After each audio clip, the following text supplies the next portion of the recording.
PR পদ্ধতির যোগ্য বাংলাদেশ এখনো হয়ে ওঠেনি। যেসব দেশে পিআর পদ্ধতি চালু আছে এগুলো সভ্য গণতান্ত্রিক দেশ। আমাদের যেটা আছে ফার্স্ট পাস্ট দ্য পোস্ট, যেটা ম্যাজিক ফিগার 151। এটা আমাদের দেশে কিন্তু গণতন্ত্র নেই।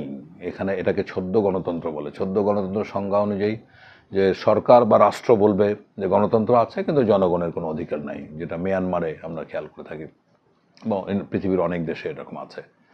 সো এরকম একটা ভঙ্গুর গণতান্ত্রিক কাঠামোতে পিআর পদ্ধতিটা কোনোভাবে কার্যকরী হবে না। এটা হচ্ছে প্রথম কথা। দ্বিতীয়ত হচ্ছে যেসব দেশে পিআর পদ্ধতি চালু আছে এগুলো সভ্য গণতান্ত্রিক দেশ।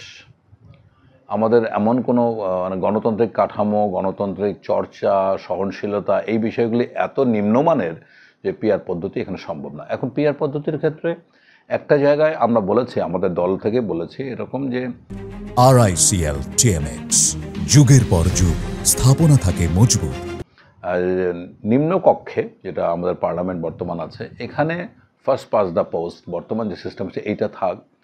উচ্চ কক্ষে যদি 100 জন সেনেটর থাকেন তার মধ্যে আনুপাতিকভাবে সেখানে প্রতিনিধিত্ব রাখা যেতে পারে। তাহলে কি ছোট ছোট দল যেগুলি আছে ইসলামিক দল সহ তাদের কিন্তু আনুপাতিক হারে সেখানে প্রতিনিধিত্ব থাকবে। সো এটা দিয়ে একটা টেস্ট অ্যান্ড ট্রায়াল করা যেতে পারে। টেস্ট অ্যান্ড ট্রায়াল এরকম যে এটা যদি দেখা যায় যে না খুব ইফেক্টিভ একটা কাজ হচ্ছে, সেনেট তো অবশ্যই নিম্ন কক্ষের থেকে পাওয়ারফুল, তো সেক্ষেত্রে সেনেটের কিন্তু নিয়ন্ত্রণ থাকবে হাউস অফ রিপ্রেজেন্টেটিভ বা নিম্ন কক্ষের উপরে।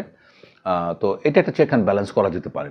তবে এটা একেবারেই এমন একটা বিষয় যে দেখুন এখন বড় রাজনৈতিক দল যারা বিএনপি সহ তারা যদি এটার বিরোধিতা করে এবং দেখা গেল যে পিআর পদ্ধতি এখন ঐক্যমত হলো, তারা সংসদে 2/3 মেজরিটি হলো, তখন হচ্ছে কিসের পিআর পদ্ধতি, সব কিছু ছুঁড়ে ফেলে দেবে। সো এই জিনিসগুলো গ্রহণযোগ্য হবে না এবং অন্তর্বর্তীকালীন সরকারের জন্য এরকম জটিল বিষয়, এত কঠিন বিষয় যেখানে জনসমর্থনের একটা প্রচণ্ড ভিত্তি প্রয়োজন, সেই বিষয়গুলো নিয়ে এক্সারসাইজ না করলেও পারে। তারা এখন যে অবস্থায় আছে, না বিচার, না সংস্কার, না নির্বাচন, কোনোটাই ভালোভাবে করতে পারছে না। আপনি মাঠের অবস্থা দেখেন কি দুঃসহ